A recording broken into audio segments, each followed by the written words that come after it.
Hello student, स्वागत है आपका विक्रम एकेडमी के यूट्यूब चैनल पर। आज हम हिंदी सब्जेक्ट का ग्रामर सीखने जा रहे हैं। तो पहला टॉपिक हम देखेंगे शब्द भेद, जिसे पार्ट ऑफ स्पीच बोल सकते हैं। तो पहले देखिए, यहाँ पे आपके सामने एक ट्री डायग्राम दिया है। विकारी शब्द, अविकारी शब्द। तो विकारी शब्द जो पार्ट ऑफ स्पीच हम बोले शब्द भेद, उसमें आते संज्ञा, सर्वनाम, विशेषण, क्रिया। संज्ञा के कितने प्रकार होते हैं? व्यक्तिवाचक, जातिवाचक, भाववाचक, द्रव्यवाचक, समूहवाचक। सर्वनाम के प्रकार पुरुषवाचक, निश्चयवाचक, अनिश्चयवाचक, निजवाचक, प्रश्नवाचक, संबंधवाचक। विशेषण गुणवाचक, परिणामवाचक के 2, निश्चित एंड अनिश्चित, संख्यावाचक के 2, निश्चित अनिश्चित एंड सार्वनामिक। क्रिया के कर्म के आधार पर और अन्य भेद। कर्म के आधार पर सत्कर्मक अकर्मक बनते हैं और क्रिया अन्य भेद के आधार पर संयुक्त, सहायक, प्रेरणार्थक बनते हैं। अविकारी शब्द में आते हैं क्रिया विशेषण, संबंध सूचक, समुच्चय बोधक, विस्मय आदि बोधक। तो इतने सारे यहाँ पे दिए गए हैं शब्द भेद। इनमें से जो इम्पोर्टेंट है वो हम यहाँ पे देखेंगे, ठीक है। तो विकारी शब्द में देखते हैं पहले। तो आपके सामने है विकारी शब्द में संज्ञा। अभी संज्ञा क्या है? किसी व्यक्ति, वस्तु, स्थान या भाव के नाम को संज्ञा कहते हैं। जैसे कि भावेश, ये व्यक्ति का नाम हो गया, पुस्तक वस्तु का नाम हो गया, हरियाली, पानी, सभा। तो ये सब है संज्ञा, जिसे इंग्लिश में नाउन बोलते हैं। संज्ञा के 5 भेद है, हम यहाँ पे जानेंगे। पहली है व्यक्तिवाचक संज्ञा। जिस संज्ञा से किसी विशेष व्यक्ति, वस्तु या स्थान का बोध होता है उसे व्यक्तिवाचक संज्ञा कहते हैं। जैसे कि मीना, आगरा, यमुना, जुहू आदि। सेंटेंस में भी यहाँ पे दिया है सुवर्णा पढ़ रही है। यहाँ पे व्यक्तिवाचक नाम क्या है? सुवर्णा। गंगा एक नदी है, तो ये नाम दिया है यहाँ पे। अजय मोटर चलाता है, ये व्यक्ति का नाम है। विराट क्रिकेट खेलता है, ये भी व्यक्ति का नाम है। तो ये सब जो है इसे हम बोलेंगे व्यक्तिवाचक संज्ञा, ठीक है। दूसरा टाइप है यहाँ पे जातिवाचक संज्ञा। तो जातिवाचक संज्ञा किसे कहेंगे? देखो, जिस संज्ञा से किसी एक जाति का अथवा वर्ग का बोध होता है, तो संपूर्ण जाति उससे बोध होता है हमें, तो देखते हैं उसे ही बोलेंगे जातिवाचक संज्ञा। जैसे बच्चा, बिल्ली, चिड़िया, गांव, पौधा आदि। तो बच्चा यानी सब बच्चों को हम बच्चा ही बोलते हैं, तो एक जाति या फिर वर्ग इससे बोधित होता है। बिल्ली, सब बिल्लियों को हम बिल्ली ही बोलते हैं, तो फिर ये उनकी जाति हो गई यहाँ पे, या फिर वर्ग बोल सकते हैं आप। ये इसे बोलेंगे हम जातिवाचक संज्ञा, जिससे किसी वर्ग या फिर जाति का बोध होता है। मेरे पास एक तोता है, तो यहाँ पे तोता ये शब्द जो है जातिवाचक संज्ञा है। फूल पर तितली बैठी है, तो यहाँ पर फूल और तितली दोनों को बोल सकते हैं कि ये जातिवाचक संज्ञा है। तो हम जहाज में बैठे हैं, तो जहाज ये है जातिवाचक संज्ञा। वह होटल बहुत अच्छा है, तो होटल ये जातिवाचक संज्ञा हो गई। तो क्या हमें समझ में आया? व्यक्तिवाचक संज्ञा यानी किसी व्यक्ति का विशेष नाम होगा, वस्तु का विशेष नाम होगा, बराबर। जातिवाचक संज्ञा क्या कहेंगे? किसी जाति का या फिर वर्ग का वो एक नाम होगा, ठीक है, जिससे वो बोधित होगी वहां पे वो नाम से, तो वो जातिवाचक संज्ञा हो जाएगी। अभी भाववाचक संज्ञा देखेंगे। जिस संज्ञा से किसी व्यक्ति, वस्तु अथवा स्थान के गुण यानी क्वालिटी आप बोल सकते हो, दोष, स्वभाव, धर्म आदि का बोध होता है, ऐसे जो नाम है उसे भाववाचक संज्ञा हम बोलेंगे।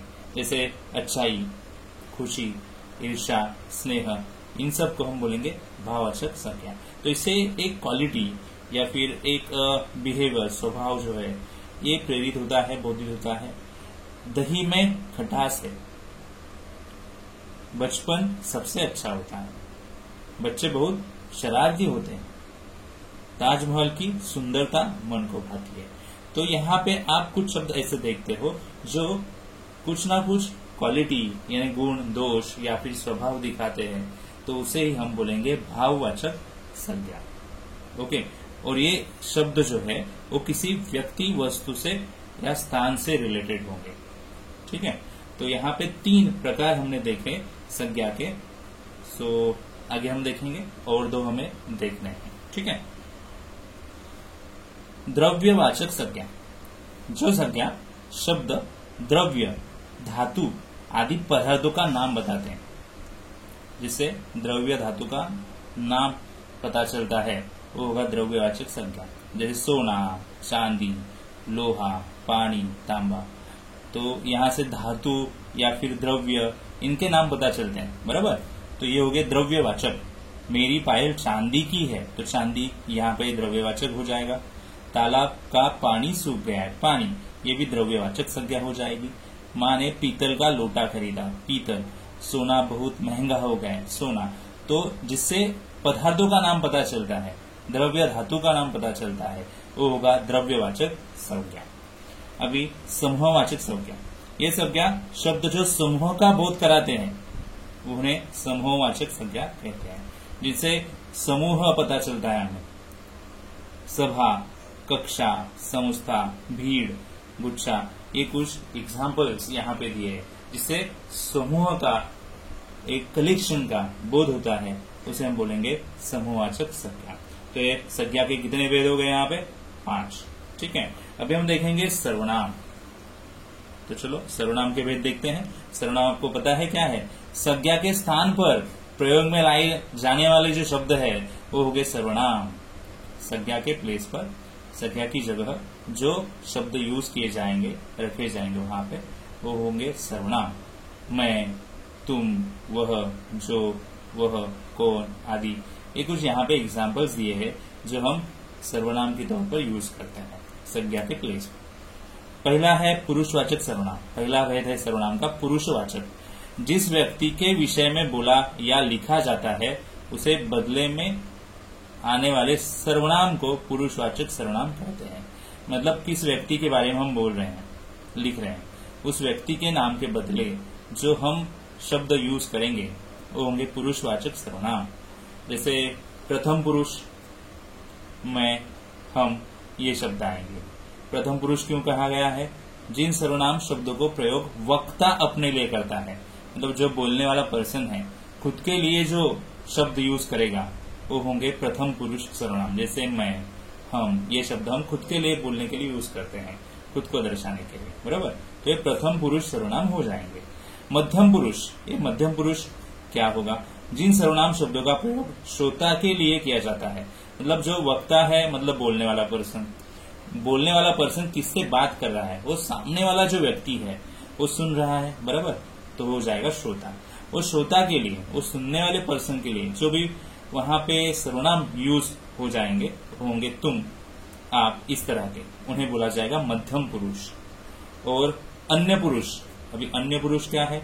जिन सर्वनाम शब्दों का प्रयोग किसी तीसरे व्यक्ति के लिए किया जाता है, किसी तीसरे व्यक्ति के लिए किया जाता है, वो होगा अन्य पुरुष। जैसे कि वह, यह। तो ये कितने भेद हो गए यहाँ पे? देखो, पुरुषवाचक सर्वनाम के 3 भेद, प्रथम पुरुष, मध्यम पुरुष एंड अन्य पुरुष। अभी हम देखेंगे आगे।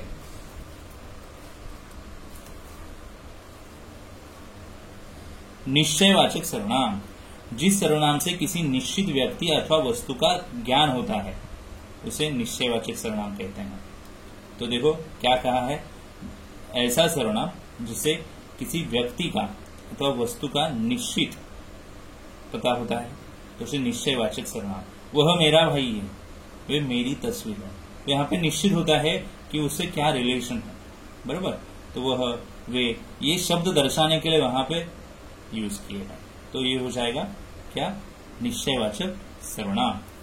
ठीक है, आगे क्या दिया है? अनिश्चयवाचक सर्वनाम। जिस सर्वनाम से किसी व्यक्ति अथवा वस्तु का निश्चित ज्ञान नहीं होता तो उसे अनिश्चयवाचक बोलते हैं।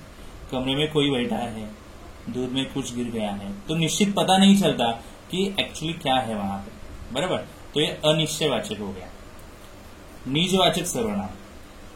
ये सर्वनाम शब्द जिनके प्रयोग में निजत्व या अपनेपन का बोध होता है। निजत्व यानी अपनापन, जिससे अपनापन हमें पता चलता है, वो होगा निजवाचक सर्वनाम। मैंने गृह कार्य स्वयं कर लिया, तो स्वयं ये निजवाचक अपनेपन के लिए। मैं अपने गांव जा रही हूं, तो अपने ये शब्द अपनेपन का एहसास दिलाते हैं, बराबर। तो ये निजवाचक सर्वनाम हो जाएंगे। प्रश्नवाचक सर्वनाम, जिससे प्रश्न सूचित होगा। जिस सर्वनाम का शब्दों का प्रयोग प्रश्न पूछने के लिए किया जाएगा, वो होंगे प्रश्नवाचक सर्वनाम। मेरी बोतल किसने गिराई? तुम्हारा नाम क्या है? तो किसने, क्या, ये शब्द यहाँ पे प्रश्नवाचक हो जाएंगे। ठीक है।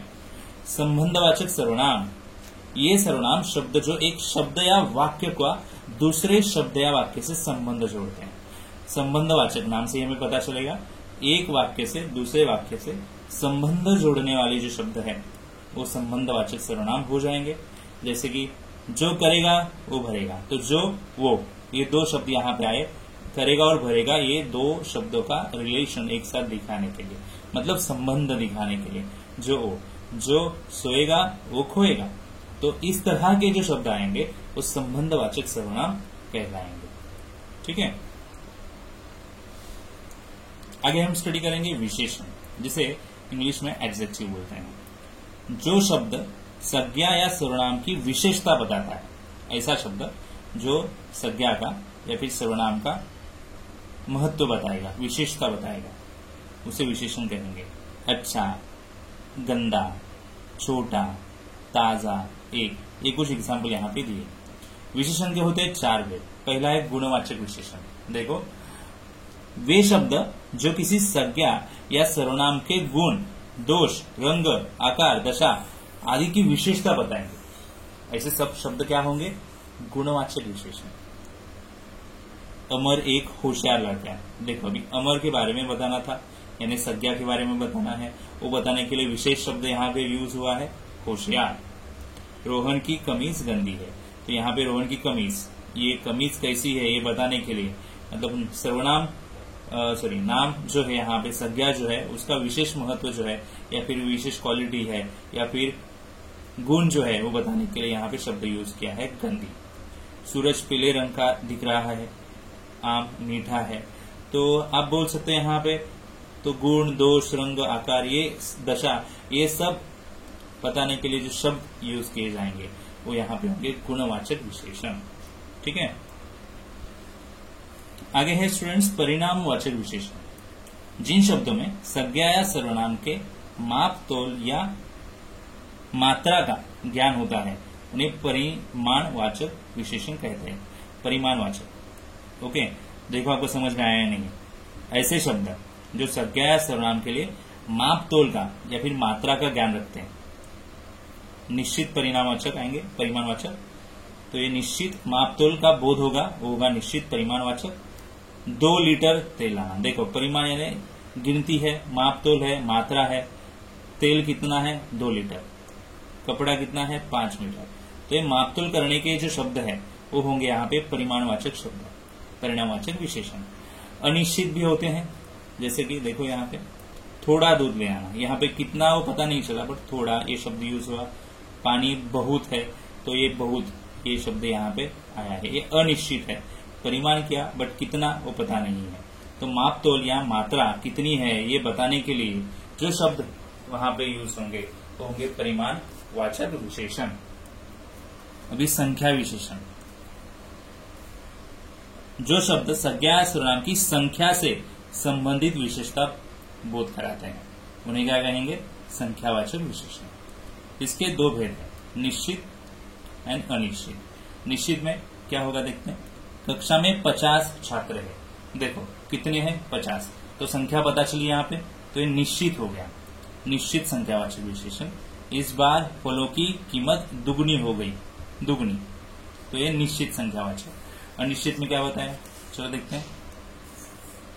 सैकड़ों लोग खेल देख रहे हैं, सैकड़ों, सैकड़ों यानी परफेक्ट हमें क्वांटिटी नहीं पता चल रही है, संख्या नहीं पता चल रही है। प्रत्येक व्यक्ति ने मतदान किया, इससे भी संख्या पता नहीं चलती, तो ये हो जाएगा अनिश्चित संख्यावाचक विशेषण। और आखिरी जो विशेषण है वो है सार्वनामिक विशेषण। जो सर्वनाम शब्द किसी संज्ञा से पहले आकर उसकी विशेषता बताता है, ऐसा सर्वनाम जो संज्ञा से पहले आएगा और उसकी विशेषता बताएगा वो होगा सार्वनामिक विशेषण। जैसे उस खिड़की को बंद करो, तो खिड़की को दर्शाने के लिए यहाँ पे सर्वनाम यूज किया गया। नाम तो है बराबर, संज्ञा तो है, बट उसके पहले सर्वनाम भी आया, तो उस खिड़की को बंद कर ले, उस, ये हो जाएगा सार्वनामिक विशेषण। ये फल खा लो, फल तो है यहाँ पे संज्ञा, बट उसको दर्शाने के लिए ये शब्द यहाँ पे आया। कल यहाँ वह व्यक्ति आया था, तो व्यक्ति को दर्शाने के लिए वह, ये शब्द यहाँ पे आया। यह साड़ी बहुत ही सुंदर है, तो साड़ी ये यहाँ पे संज्ञा है ही, बट ये दर्शाने के लिए यहाँ पे ये शब्द आया, तो ये हो गया सार्वनामिक विशेषण। ठीक है, तो यहाँ पे हमने शब्दों के भेद 3 देखे, संज्ञा, सर्वनाम एंड विशेषण। ठीक है, अभी हम और कुछ यहाँ पे इंपॉर्टेंट पार्ट देखेंगे। तो देखो बच्चों लोग, शब्द भेद में 3 ही हमने शब्द भेद देखे, संज्ञा, सर्वनाम, विशेषण। बाकी के हम बाद में देखेंगे अगले वीडियो में। अब देखेंगे यहाँ पे वाक्य भेद, जिसे बोलते हैं टाइप्स ऑफ सेंटेंसेस। अभी कितने वाक्य भेद है, चलो देखते हैं। रचना के दृष्टि से अगर देखा जाए तो 3 है, साधारण, संयुक्त, मिश्र। बट अर्थ की दृष्टि से देखें तो बहुत सारे बनते हैं, विधानार्थक, निषेधार्थक, प्रश्नार्थक, आज्ञार्थक, विस्मयादिबोधक, संदेहार्थक, इच्छार्थक, संकेतार्थक। तो देखते हैं यहाँ पे हम कितने देख पाते हैं। ठीक है, कितने स्टडी कर पाते हैं। रचना के आधार पर 3, सरल वाक्य, संयुक्त वाक्य, मिश्र वाक्य। सरल यानी ही साधारण, जिस वाक्य में एक उद्देश्य और एक ही विधेय होगा, ऐसा वाक्य जिसमें एक ही उद्देश्य और एक ही विधेय होता है, उसे सरल वाक्य बोलते हैं। बिजली चमक रही है, बिजली चमक रही है, तो यहाँ पे एक ही उद्देश्य है और एक ही विधेय है। तो कौन सा यहाँ पे उद्देश्य और विधेय आएगा, देखते हैं। बिजली ये हो जाएगा उद्देश्य, चमक रही है ये हो जाएगा विधेय। तो ऐसे वाक्य जिनमें उद्देश्य एक और विधेय भी एक होगा वो होंगे सरल वाक्य। संयुक्त वाक्य क्या होगा, जिस वाक्य में 2 या 2 से अधिक वाक्य स्वतंत्र होते हुए भी किसी समुच्चय बोधक अव्यय द्वारा जुड़े हुए होंगे, तो उन्हें संयुक्त वाक्य कहा जाएगा। 2 या 2 से ज्यादा वाक्य होंगे और वो जुड़े हुए होंगे किससे, समुच्चय बोधक अव्यय से, उसे कहा जाएगा संयुक्त वाक्य। देखते हैं एग्जाम्पल। दीदी रोटी बेल रही है, ये एक वाक्य हो गया। माँ रोटी सेक रही है, दूसरा वाक्य हो गया। तो 2 वाक्यों को जोड़ने के लिए यहाँ पे और ये संबंध सूचक समुच्चय बोधक अव्यय यूज हुआ है, तो ये संयुक्त वाक्य कहलाएगा। तो 2 या 2 से वाक्य एक साथ जुड़े हुए हैं तो संयुक्त वाक्य बन जाएगा। मिश्र वाक्य, जिस वाक्य में एक प्रधान वाक्य और एक अन्य वाक्य होता है तो उसे मिश्र वाक्य कहते हैं। उसने कहा था कि वह आज विद्यालय नहीं आएगा, मतलब यहाँ पे एक प्रधान वाक्य यानी एक इम्पोर्टेंट वाक्य है और दूसरा उसी के ऊपर आधारित दूसरा वाक्य रहेगा। तो उसने कहा था कि वह आज विद्यालय नहीं आएगा। तो ये देखो यहाँ पे कि जैसे शब्द जो है यहाँ पे जुड़े हुए होंगे, यहाँ पे भी 2 वाक्य या उससे ज्यादा वाक्य हो सकते हैं, बट वो जुड़े हुए होंगे और वो मिश्र वाक्य कहलाएगा। संयुक्त वाक्य में भी 2 या 2 से ज्यादा वाक्य होंगे, बट वहां पे समुच्चय बोधक अव्यय और ऐसे ही कुछ शब्द यहाँ पे यूज किए हुए होंगे, तो ये होगा संयुक्त वाक्य। तो कौन कौन से शब्द और यहाँ पे यूज हो सकते हैं, और आएगा लेकिन, ताकि, ऐसे कुछ शब्द है जो यूज होंगे यहाँ पे, जो होंगे समुच्चय बोधक अव्यय। ठीक है, तो ये संयुक्त वाक्य हो जाएगा और मिश्र वाक्य यहाँ पे। ठीक है, अर्थ के दृष्टि से देखेंगे, विधानार्थी वाक्य पहला बनेगा, जिस वाक्य में क्रिया करने या होने की सामान्य सूचना होती है। सामान्य सूचना होगी जिस वाक्य में, होगा विधानार्थी। बगीचे में फूल खिले थे, ये साधारण वाक्य हो गया, विधानार्थक वाक्य हो जाएगा। ठीक है, देन आगे क्या बताया है, निषेधार्थक वाक्य। निषेध वाक्य क्या है, तो जिस वाक्य में क्रिया न करने का बोध हो रहा है, जिस वाक्य में क्रिया न करने का या न होने का बोध हो रहा है होगा निषेधार्थक। जैसे देखो एग्जांपल, तुम पिकनिक नहीं आओगे, तो नहीं, देखो नकारात्मक शब्द आ गया, तो इसे निषेधार्थक वाक्य कहा जाएगा। प्रश्नार्थक वाक्य यानी वहां पे प्रश्न होना चाहिए, बराबर। तुम्हारी बहन का नाम क्या है, देखो प्रश्न चिन्ह आ गया, तो ये प्रश्नार्थक बन जाएगा। आज्ञार्थक यानी कुछ करने की सूचना दी गई हो या फिर अनुमति दी गई हो या फिर आदेश दिया हो तो हो जाएगा आज्ञार्थक वाक्य। जैसे कि तुम खेलने जाओ, एक आज्ञा दी गई, आदेश दिया, तो हो जाएगा आज्ञार्थक वाक्य। विस्मयादि बोधक यानी वहां पे विस्मयादि बोधक साइन दिया रहेगा। ये देखो क्या पता चलता है, कोई विस्मय, आश्चर्य, शोक, हर्ष, घृणा, ये भाव प्रकट होते हैं यहाँ पे, तो उसे विस्मयादि बोधक कहा जाएगा वाक्य। वाह क्या नजारा है, तो जैसे फीलिंग बताई, ओके, तो इसे कहा जाएगा विस्मयादि बोधक। और ये साइन से पता चलता ही है, अगर ये साइन वहां पे है वाक्य में तो विस्मयादि बोधक भी आप बोल सकते हो डायरेक्टली। आगे क्या दिया है, आगे दिया है संदेहार्थक वाक्य। जिस वाक्य में संदेह व्यक्त होता है उसे संदेहार्थक वाक्य बोलेंगे। शायद वह आज आएगा, तो संदेह है वो आएगा या नहीं आएगा, तो पॉसिबिलिटी बेसिस पे है, तो इसीलिए संदेहार्थक वाक्य हो जाएगा। इच्छार्थक वाक्य यानी यहाँ पे विश रहेगी। जिस वाक्य में इच्छा, आशीर्वाद या शाप आदि भाव व्यक्त किए जाते हैं तो उसे इच्छार्थक वाक्य कहलाते हैं। तो जैसे कि मुझे नानी के घर जाना है, तो एक इच्छा प्रकट की यहाँ पे, तो ये हो जाएगा इच्छार्थक वाक्य। तो ये वाक्य के कुछ भेद हमने सीखे रचना के आधार पर और अर्थ के आधार पर, ठीक है। तो दो साधारणता हमने यहाँ पे कंसेप्ट स्टडी किए हैं, जैसे कि शब्द भेद और वाक्य भेद, ठीक है। आप इनकी प्रैक्टिस जरूर कीजिएगा तो आपको ये और समझ में आएंगे, ठीक है। ओके, ऐसे ही मिलते हैं हम नए वीडियो में, तब तक के लिए गुड बाय, टेक केयर।